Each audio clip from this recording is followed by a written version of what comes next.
সুপ্রিয় দর্শক, স্বচ্ছতা ও জবাবদিহিতার মধ্য দিয়ে সুশাসন প্রতিষ্ঠার ব্রত নিয়ে আয়োজিত তথ্যভিত্তিক সচিত্র প্রতিবেদনমূলক অনুষ্ঠান মাদক সন্ত্রাসের শেষ কোথায় এর পক্ষ থেকে আমি সৈয়দ মাহমুদুল ইলা আপনাদের সবাইকে জানাই সাদর আমন্ত্রণ। আসুন আমাদের মূল অনুষ্ঠানে।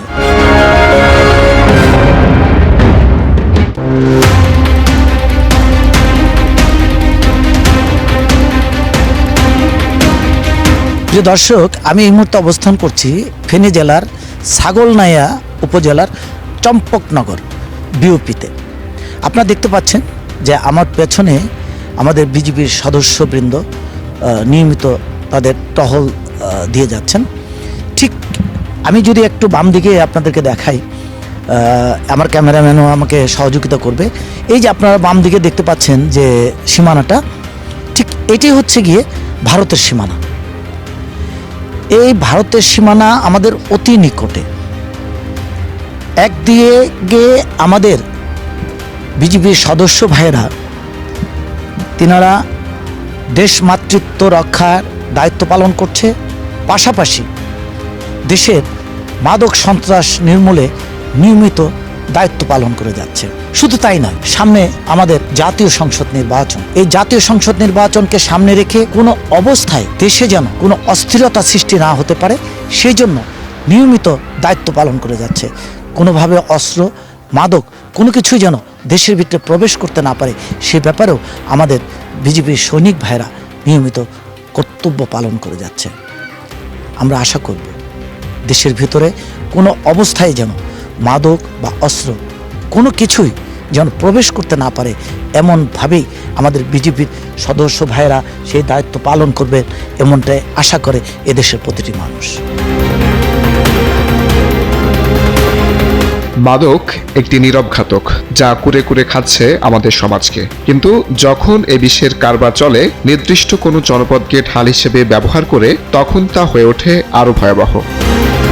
এই যে আমরা বর্তমানে দেখতে পাচ্ছি যে আমাদের কেউ কলেজে, school going, college going, university going ছেলেমেয়েরা প্রায় এখন মাদকে আসক্ত হয়ে পড়ছে। এর কারণটা কি? এর কারণ হচ্ছে যে তারা প্রতিনিয়ত তাদের বেকারত্ব সমস্যা, তারা হচ্ছে প্রতিনিয়ত কলেজে আসছে, তারপর হচ্ছে যে একজনের দেখা দেখি অনেকজন মিলে হচ্ছে আড্ডা দিচ্ছে, তারপর মাদকাসক্ত হচ্ছে, তারা এটাতে আসক্ত হয়ে গেছে। এই যে বলা হলো যে বেকার হলে মাদক কিন্তু খুব অল্প দামে না, এটা বেশ অনেক দাম দিয়ে কিনতে হয়। এই টাকাটা কোথায় পায় তাহলে তারা? এই টাকাটা প্রায় হচ্ছে যে তারা ফ্যামিলি থেকে নিয়ে নেয়, তারপরে তাদের বিভিন্ন সমস্যা দেখায় যে তারা কলেজের কথা বলে মূলত হচ্ছে যে তারা টাকাগুলো নিয়ে থাকে, আর এটা দিয়ে হচ্ছে যে তারা মাদক গ্রহণ করে। আমাদের এই যে প্রজন্ম আমরা দেখতে পাচ্ছি যে তারা বিশ্ববিদ্যালয়ে গিয়ে ছেলে মেয়ে উভয়ে মাদকে আসক্ত হয়ে পড়ছে। তারা ওপেনলি মাঠে বসে বসে মাদক খাচ্ছে। এর কারণটা কি?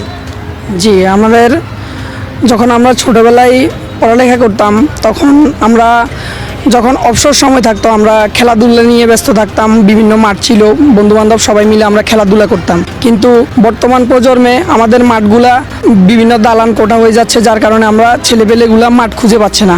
যার কারণে তারা বাসা থেকে বের হওয়ার পর বিভিন্ন বাজে আড্ডায় লিপ্ত হচ্ছে, মোবাইল গেমিংয়ে আসক্ত হচ্ছে। তো যার কারণে তাদের সময়টা অন্যদিকে চলে যাচ্ছে, তারা খারাপের দিকে চলে যাচ্ছে, মাদক নিচ্ছে। তোমাদের আশেপাশে যারা মাদক সেবন করে বা মাদক বিক্রি করে, এদের ব্যাপারে তোমরা কি কোনো ব্যবস্থা গ্রহণ করতে পারো? এটা নেওয়ার জন্য তো প্রশাসন আছে, এটা তো আমাদের দায়িত্ব না। তুমি একজন যুব সমাজে তুমি প্রবেশ করছো মাত্র, আগামী প্রজন্ম তোমরাই নেতৃত্ব দেবে, এক্ষেত্রে কি তোমাদের কোনো দায়িত্ব নেই? অবশ্যই দায়িত্ব আছে। সবাই সবার বন্ধু বান্ধব যারা ক্লোজ আছে বা পরিবারের সদস্য যদি এরকম কেউ মাদক সেবন করে থাকে বা বিক্রি বা কেনার সাথে জড়িত থাকে, তাদেরকে সচেতন করবে ব্যক্তিগতভাবে। কিন্তু সামাজিকভাবে যে ব্যাপারটা আছে ওটার দায়িত্ব হচ্ছে আমি মনে করি প্রশাসনের। প্রিয় দর্শক, কিছু সত্যিকার ঘটনা বেরিয়ে এসছে। শিশু বাচ্চাদের শুধু নয়, আমাদের যুব সমাজও যে খেলাধুলা করবে সেরকম কোনো খেলাধুলার ব্যবস্থা নেই। সেই ব্যবস্থা রাষ্ট্রকেই করতে হবে। সেই সাথে বেকার সমস্যাও একটি বড় ধরনের সমস্যা। এই মানসিক যন্ত্রণায় তারা কখনো কখনো যায় নেশায় আসক্ত হয়ে পড়ছে। এই নেশার টাকার জন্য বাবা মায়ের উপর নির্যাতন করা হচ্ছে, কখনো এই টাকা না পেয়ে বাবা মাকে হত্যা করা হচ্ছে। তাই আসুন না, আমরা সমাজপতি যারা আছেন তাদের কাছে আমরা বিনীত অনুরোধ করব, আপনারা এগিয়ে আসুন। যুব সমাজকে বাঁচিয়ে রাখতে হলে যুবকদের দিয়ে আপনারা কমিটি গঠন করুন। কোনো অবস্থায় যেন কোনো এলাকাতে মাদক কেউ বিক্রি করতে না পারে, মাদক কেউ সেবন না করতে পারে। আপনারা যদি এগিয়ে আসেন তাহলে হয়তোবা এই মাদক সন্ত্রাস নির্মূল করা সম্ভব হবে। তাই এই দেশের প্রতিটি মানুষের কাছে আমাদের সবিনয় অনুরোধ থাকবে, প্রত্যেকের স্থান থেকে তার সন্তান কে কোথায় কী করছেন বা বন্ধু বান্ধবের ছেলে মেয়ে কে কোথায় কী করছেন, একজন আরেকজনের খোঁজ খবর রাখবো, এমনটাই প্রত্যাশা এদেশের প্রতিটি মানুষের।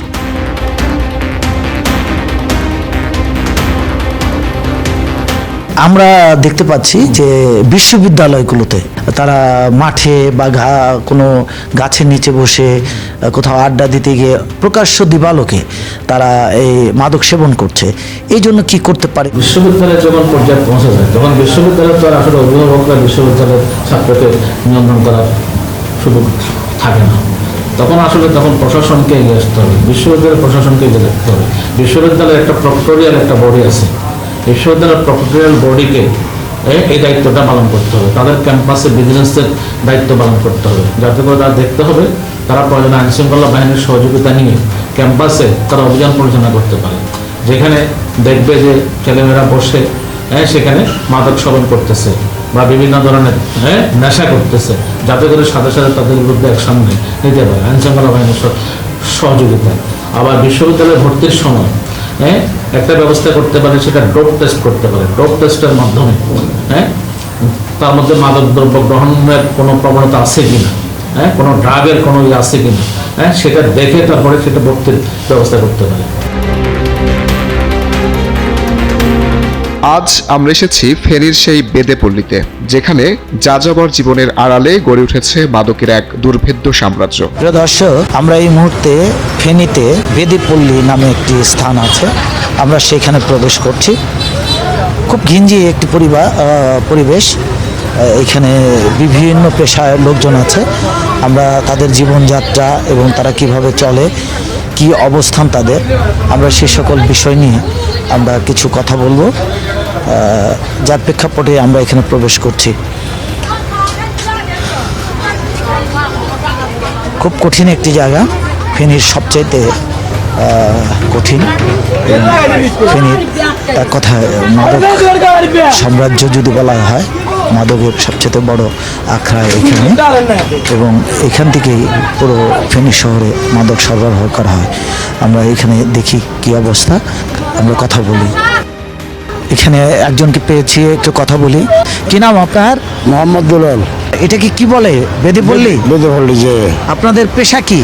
সাপ ধরা, সিংহা দেওয়া, ফোকলা, স্বর্ণ তোলা, তে তারিস তোমার এসবগুলো আর কি। এটা করে কি আপনারা চলেন? আমাদের সদ্য পুরুষ তো এটা করি আছে, আমরা তো এটা করি। এভাবে আপনাদের জীবন চলে? যে চলে। এখন ছেলেরা কেউ টাকে ড্রাইভারি করে, কেউ সিএনজি চালায়, কেউ ইমা চালায়, ছেলেরা কাজ করে, কেউ সালাম নিয়ে এটা চাকরি করে, কেউ ওই এখানে চাকরি করে। এখনো জায়গাটা হলো সরকারের। কেন প্রশাসন এখানে এসে থমকে যায়, কার ইশারায় চলে এই মরণ খেলা? আজ আমরা এসবের উত্তরই খুঁজব মাদক সন্ত্রাসের শেষ কোথায় অনুষ্ঠানে। তোমাদের সংসার চলে কিভাবে? সংসার চলে, আম্মুরা সিঙ্গা দেয়, ফোক ফালায়, আব্বুরা স্বর্ণ তুলতে যায়। লেখাপড়া করেছো কখনো? আর না, করতে পারি না। আমাদের এখানে স্কুল নাই, মাদ্রাসা নাই। আমাদের এখানে বাচ্চা কাচ্চা যারা দেখতেছেন, আমাদের এখানে স্কুলে, সরকারি স্কুলে যদি পোলা মেয়ে যায়, বলে যে বেদে, বলে যে বেড়ে, যে এগুলো বলে আমাদের ছেলে মেয়েদেরকে মারে, মারধর করে, তাই জন্য ভয় আর কেউ যায় না। তোমাদের যদি এই সকল না থাকে, তাহলে তো ছোট ছোট বাচ্চারা দেখা যাবে যে মাদকে জড়িয়ে গেছে, মাদক খাবে, মাদক বেচবে, তাহলে তো অন্যরকম অবস্থা হবে। এই জন্য সরকারের কি করা উচিত? এখন কি করা উচিত? আমাদেরকে ভালো একটা মাদ্রাসা, একটা স্কুল করে দিলে আমাদের বাচ্চা কাচ্চারা পড়তে পারবে, আমাদের জন্য সুবিধা হবে, ভালো হবে। তাহলে বাচ্চা কাচ্চারা কেউ খারাপ কাজে যেতে পারবে না। যাবে না। এই যে আপনাদের এখানে অনেক বাচ্চা কাচ্চা দেখতে পাচ্ছি, এরা কি লেখাপড়া করে? যে না তারা লেখাপড়া করে না, আমগো কলেজ নাই, স্কুল নাই, মাদ্রাসা নাই, আমরা খাইতেও কষ্ট হয়ে যায়। তারপরে আমাদের যদি মাদ্রাসা কলেজ না থাকে, আমাদের যদি প্রতিষ্ঠান ভালো করে না থাকে, আমরা কি করি চলবো? এই কারণে আমাদের বাচ্চা কাচ্চা সব পড়ালেখা নাই, সব মূর্খ। এই কারণে তারা এই বাচ্চারা মাদক খাইব, এই গাঞ্জা খাইব, এখন খাই আঙ্গ বাচ্চা কাচ্চা নষ্ট হয়ে যার, বুঝছেন নি? আঙ্গ তো কোনো ডালকুল নাই। আমার একটা ছেলে মাদ্রাসায় দিয়েছিলাম 15 ভাড়া কোরআন শরীফ ভরে, আমার ছেলে নষ্ট হয়ে গেছে, বুঝছেন নি? এই যে আমরা শুনলাম যে বেশ কয়েকজন লোককে মাদকের জন্য গ্রেপ্তার করছে, কাদের বাচ্চাকে গ্রেপ্তার করছে? কাদের বাচ্চা গ্রেপ্তার করেন, এগুলো হাঙ্গামা করে আঙ্গ ইনে আই হত্যি সময় হুলাইন কতগুলো চুরি কতগুলো লই আইয়ে, আবার আঙ্গরে মারতেও আইয়ে, বুঝছেন নি? সেদিন আঙ্গরে মারতেও আইছে। আমাদের কোবাই আমার বিচার পাইনো, সেদিন কালকে আমাদের চুরি আসলে আমার মেয়ের জামের মারি গেলার, আমাদের মেয়ের মারি গেলার। ফেনীর সুলতানপুর ও তার আশপাশের বেদেপল্লী একসময় সাপধরা আর শিঙা লাগানোই ছিল যাদের পেশা, এখন তাদের অনেকেরই আয়ের প্রধান উৎস মরণ নেশা। আপনার জেলাটা তো বেশ সীমান্তবর্তী এলাকা, এই এলাকাতে মাদকের সংখ্যা কি কম না বেশি? আসলে কতটুকু হলে কম আর কতটুকু হলে বেশি, এটা মাদক সবসময় মাদক, এটাকে কম ভাবার কোনো কারণ নেই, বেশি ভাবার কোনো কারণ নেই। আমি মনে করি যে আপনার একটি মানে ছোট্ট ইউনিটও মাদক, আমরা এই ছোট্ট ইউনিটকেও চাই না যে আমাদের দেশে এই মাদকটুকু থাকে। তবে আমাদের ইয়েটা হচ্ছিল যে একটা ফ্লো, সেই ফ্লোটার থেকে যে খুব বেশি কমে গেছে এমনটা না। আমরা চেষ্টা করতেছি যে এটাকে আরো বেশি উদ্ধারজনিত যেসব কার্যক্রমগুলো করে এটাকে একটা সহনীয় মাত্রায় রাখার একটা প্রবণতা, মানে চেষ্টা আমাদের আছে। স্থানীয়দের অভিযোগ, দিনের আলোয় এখানে যতটা না সাপের খেলা চলে, রাতের অন্ধকারে তার চেয়ে বেশি চলে ইয়াবা আর ফেন্সিডিলের আদান প্রদান। আইন শৃঙ্খলা রক্ষাকারী বাহিনীর চোখ ফাঁকি দিতে এরা ব্যবহার করে নারী ও শিশুদের, এমনকি ঘরের মাটির নিচে কিংবা সাপের ঝুড়িতেও লুকিয়ে রাখা হয় মরণঘাতী মাদক। এদের ছেলে মেয়ে প্রায় 700-800 বাচ্চা কাচ্চা, এদের লেখাপড়া না করার কারণে এরা বিভিন্ন খারাপ কাজের সাথে জড়িয়ে যাচ্ছে। মাদক ব্যবসা, অস্ত্র ব্যবসা, এবং এমন কোনো অন্যায় নাই যে তারা করছে না। প্রতিনিয়ত এখানে দুটো গ্রুপিং হচ্ছে, কেউ করবে মাদকের ব্যবসা, কে করবে অস্ত্রের ব্যবসা। এই যে একের পর এক এখানে এ ধরনের সমস্যাগুলো চলে আসছে, এটা নিরসনকল্পে অবশ্যই দরকার এদের কর্মসংস্থানের ব্যবস্থা করা আর এদের লেখাপড়ার ব্যবস্থা করা। এটা যদি করা সম্ভব হয় তাহলে হয়তোবা এই স্থান থেকে মাদক, অস্ত্র, সব ধরনের খারাপ কাজ বন্ধ করা সম্ভব হবে। তাই সংশ্লিষ্ট প্রশাসনের কাছে আমাদের সবিনয় অনুরোধ থাকবে, অনতিবিলম্বে এদের প্রতি দৃষ্টি দিয়ে এদের জীবনযাত্রার মান পরিবর্তন করতে হবে। তাহলেই হয়তো এদিক ফেনী শহরে মাদক, অস্ত্র বা সন্ত্রাসী কার্যক্রম বন্ধ হবে, এমনটাই প্রত্যাশা এই অত্র এলাকার প্রতিটি জনসাধারণ। অনুষ্ঠানের এ পর্যায়ে নিচ্ছি একটা বিরতি, ফিরে আসছি বিরতির পর। আপনারা আমাদের সঙ্গেই থাকুন। বিরতির পর আবার স্বাগত। আপনারা দেখছেন মাদক সন্ত্রাসের শেষ কোথায়। দেশব্যাপী আইন শৃঙ্খলা পরিস্থিতি স্থিতিশীল রাখা, অবৈধ অস্ত্র উদ্ধার, সন্ত্রাস দমন ও মাদক নির্মূলের লক্ষ্যে সশস্ত্র বাহিনী অসামরিক প্রশাসনের সহায়তায় নিয়মিতভাবে অভিযান পরিচালনা করে আসছে। জব্দ করা হচ্ছে দেশি বিদেশি অস্ত্রসহ বিভিন্ন ধরনের মরণঘাতী মাদক। সামনে জাতীয় সংসদ নির্বাচন, এই নির্বাচনকে কেন্দ্র করে এলাকার জনসাধারণ এবং নির্বাচনে যারা প্রার্থী তাদের নিরাপত্তা বিধানে আপনি কি ধরনের দিক নির্দেশনা দিয়ে আসছেন? আচ্ছা, আপনাকে ধন্যবাদ। ফেনী সীমান্তবর্তী জেলা, ভারতের সাথে ফেনীর সীমান্তের লেন্থ প্রায় 125 কিলো। আমাদের টোটাল 428টি ভোট কেন্দ্রের মধ্যে সীমান্তবর্তী কেন্দ্র আছে 56টি। তো সীমান্তের কাছাকাছি এই কেন্দ্রগুলোর গুরুত্ব বেশি, নিরাপত্তা বিধানের দিকে এগুলোর দিকে আমাদের বিশেষ নজর থাকবে। এছাড়া আমরা যেটা চেষ্টা করছি ফেনীর সবগুলো ভোট কেন্দ্রকেই সিসি ক্যামেরার আওতায় আনার জন্য মন্ত্রণালয়ে, স্থানীয় সরকার বিভাগে আমরা আমাদের রিকোয়ারমেন্ট প্রেরণ করেছি। এছাড়া স্বরাষ্ট্র মন্ত্রণালয়ের নির্দেশনায় আইন শৃঙ্খলা রক্ষাকারী সেল গঠন করা হয়েছে, যেটা সবসময় হয়ে থাকে নির্বাচনের সময় সমন্বিতভাবে যৌথ বাহিনী এই কার্যক্রমগুলো পরিচালনা করে। এখানে সীমান্তবর্তী 3টি উপজেলাতে বিজিবি কয়েকটি করে প্লাটুন থাকবে। ওখানে শুধুমাত্র বিজিবি নির্বাচনকালীন আইন শৃঙ্খলার দায়িত্ব পালন করবে, আইন শৃঙ্খলা রক্ষা করার দায়িত্ব। এর বাইরেও অন্য উপজেলা, আরো 3টা উপজেলাতেও সেখানে অন্যান্য ফোর্সের সাথেও বিজিবি থাকবে। সামনে যেহেতু নির্বাচন, এই নির্বাচনকে কেন্দ্র করে সীমান্তবর্তী এলাকা দিয়ে মাদক এবং অস্ত্র আসছে কিনা বা আসার কোনো সম্ভাবনা আছে কিনা, বা যদি এসে থাকে তার পরিমাণ বা কি পরিমাণ অস্ত্র উদ্ধার করতে সক্ষম হচ্ছে? আচ্ছা, মাদকদ্রব্যের প্রচার, মাদকদ্রব্যের প্রসার, মাদকদ্রব্যের ব্যবহার রোধে এখানে সবসময়ই আমরা জোরালো ভূমিকা রাখার চেষ্টা করছি। যেহেতু এটা সীমান্তবর্তী এলাকা, সেজন্য আমাদের এই বিষয়ে নজরদারি রয়েছে। যেরকম আপনার জেলা মাদকদ্রব্য নিয়ন্ত্রণ অধিদপ্তর ডিসেম্বর মাসে 128টি অভিযান এখানে পরিচালনা করেছে। 128টি অভিযানে প্রায় তারা 19টি মামলা দায়ের করেছে। আর অস্ত্র উদ্ধারের চেষ্টাও চলছে। অবৈধ অস্ত্র যেন এখানে ব্যবহার না হয় বা সেগুলো খোঁজ পাওয়া গেলে এগুলো তো অবশ্যই ব্যবস্থা গ্রহণ করা হবে। নভেম্বর মাসে আমাদের ফেনীতে 3টি অস্ত্র উদ্ধার হয়েছে। যেহেতু আপনি সীমান্তবর্তী এলাকায় আছেন এবং একটা জেলার প্রধান আপনি, আমাদের যুব সমাজ মাদকে ধ্বংস হয়ে যাচ্ছে। সেখানে দেখা যাচ্ছে ছেলে মেয়ে উভয়ই মাদক সেবন করছে। এদেরকে নিয়ন্ত্রণ করার জন্য বা এদেরকে মাদকের থাবা থেকে বের করে আনার জন্য কি করা যেতে পারে বলে আপনি মনে করেন, বা আপনি কি ধরনের দিক নির্দেশনা দিয়ে আসছেন? আচ্ছা, মাদকদ্রব্যে আসক্তি বা মাদকদ্রব্য সেবন এটি একটি সমস্যা। এটা এমন একটা সমস্যা যেটা শুধুমাত্র আইন প্রয়োগ করে এটা কার্ভ করা যাবে না। এই ক্ষেত্রে আপনার যারা গার্ডিয়ান আছেন তাদের যেটা সচেতনতাটা সেটা খুব প্রয়োজন। তারা যদি তাদের সন্তানদের প্রতি লক্ষ্য রাখেন, আমাদের সন্তানরা যদি সঠিকভাবে তারা শিক্ষা প্রতিষ্ঠানগুলোতে যায় এবং যেগুলো সুস্থ ধারার প্রতিযোগিতা, ক্রীড়া প্রতিযোগিতা, সাংস্কৃতিক প্রতিযোগিতা, তারপরে বিদ্যা চর্চা, এগুলোতে যদি তারা এনগেজ থাকে তাহলে, এবং খারাপ সঙ্গে যদি তারা না পড়ে, তাহলে আমি মনে করি এটা মাদকের কবলে তারা পড়বে না। এই জন্য আমাদের এখানে জনসচেতনতামূলক সভা করা হচ্ছে, আমরাও করছি, উপজেলা নির্বাহী অফিসাররাও করছে, এবং এই বিষয়ে কিশোর গ্যাং যেন সংগঠিত না হয় সেই বিষয়টাও আমাদের নজরদারিতে আছে।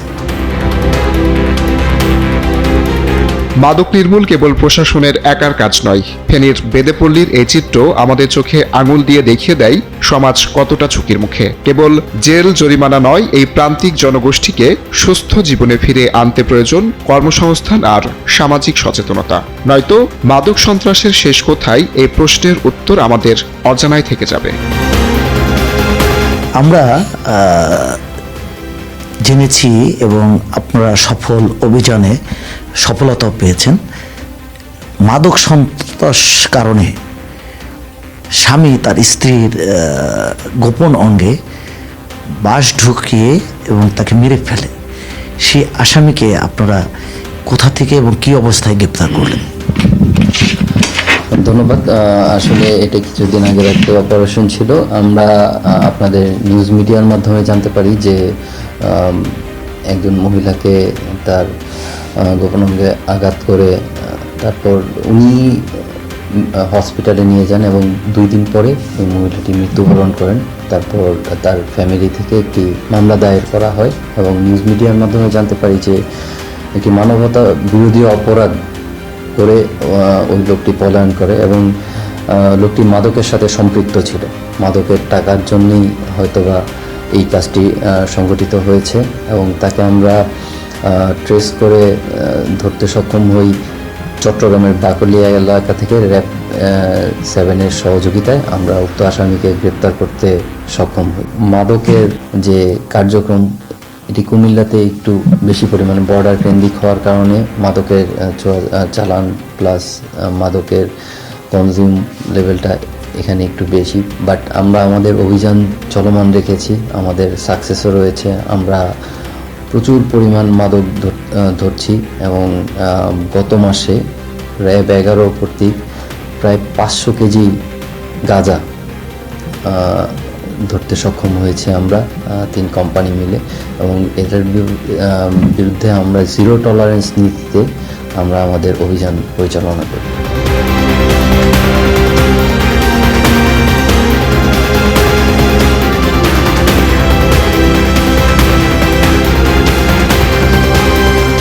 আপনার কাছে মাদক সংশ্লিষ্ট যে কোনো তথ্য থাকলে আমাদের ইমেইল করুন। আপনার পরিচয় গোপন রাখা হবে। প্রিয় দর্শক, আজকে যে বিষয়গুলো আপনাদের সামনে উপস্থাপন করা হলো, বিষয়গুলো আমাদের সমাজের, আমাদের যুব সমাজ এবং সমাজ প্রতিনিধিরা বিভিন্নভাবে মাদকে জড়িয়ে যাচ্ছে, মাদকে আসক্ত হচ্ছে। মাদকের কারণে সন্তান তার বাবা মাকে মারধর করছে, আঘাত করছে এবং মেরে ফেলছে। আমরা কি করছি? প্রশাসন নীরব ভূমিকা পালন করে যাচ্ছে। কোনো অবস্থায় যেন প্রশাসনের এ ব্যাপারে কোনো দায়িত্বই নেই। তিনারা নীরব নিস্তব্ধতা, যেন একটি ঠান্ডা দেশে ওনারা বসবাস করছেন। এদিকে আমাদের ছেলেমেয়েরা মাদকে শেষ হয়ে যাচ্ছে। প্রশাসনের সর্বক্ষেত্রে যেমন দুর্নীতি চলছে, তেমনি মাদকেও চলছে দুর্নীতি। তেনারা মাদককে অভয় আরণ্য করে তারা মাদকের ব্যবসাকে সুন্দরভাবে চালিয়ে নিয়ে দিচ্ছেন। পুলিশ প্রশাসন নীরব, সকল প্রশাসনই নীরব, মাদক অধিদপ্তর নীরব ভূমিকা নিয়ে তারা তাদের চেয়ারে বসে আছেন। তাই আমরা প্রশাসনের দৃষ্টি আকর্ষণ করে বলবো, আমাদের যুব সমাজকে বাঁচিয়ে রাখতে হলে আপনাদেরকে এগিয়ে আসতে হবে, মাদক নিয়ন্ত্রণ করতে হবে। মাদক নিয়ন্ত্রণ না করতে পারলে কোনো অবস্থায় আমাদের আগামী প্রজন্মকে আপনারা সুন্দরভাবে বাঁচিয়ে রাখতে পারবেন না। একদিন দেশে আমাদের যুব সমাজ, শিক্ষিত সমাজের অভাব পড়বে এবং সেটাই চাচ্ছে বিভিন্ন দেশ বা আমাদের সমাজপতিরা। তাই আসুন না আমরা সবাই মিলে মাদককে না বলি এবং মাদকের বিরুদ্ধে জিহাদ ঘোষণা করি।